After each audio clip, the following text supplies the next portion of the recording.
ఏది అడగాలో కూడా తెలుస్తలేదు మీకు. ఏమన్నా ఎవరు మాట్లాడారు ఇది? ప్రభాకర్ ఎమ్మెల్యే ఓడిపోయి మైండ్ ఖరాబ్ అయినట్టుంది.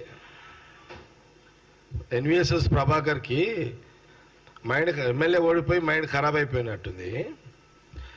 బెంచ్ కారు లెక్కన అది కూడా ఒకటి నిందనా? అదేమన్నా ఏమో 10 లక్షలు కడితే లోన్ ఇస్తున్నారు. ఆ బెంచ్ కారు పెద్ద పని అదేమన్నా? 10 లక్షలు కడితే నెలకు ₹1,00,000 కట్టుకోవచ్చు లోన్. 2 కోట్ల బండి కూడా ఇస్తున్నారు. అది కూడా నింద. అదే నిందనా? అది ఒక బెంచ్ కారు ఒక పెద్ద ఇదా ఈ రోజులలో?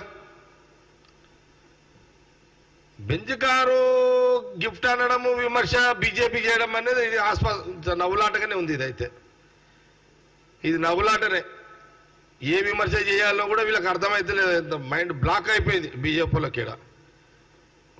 తెలంగాణలో బీజేపీల మైండ్ బ్లాక్ అయిపోయింది అంతా.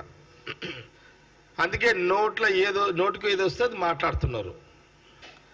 ఇది కాంగ్రెస్ పార్టీ సీరియస్గా తీసుకోవాల్సిన అవసరం లేదు.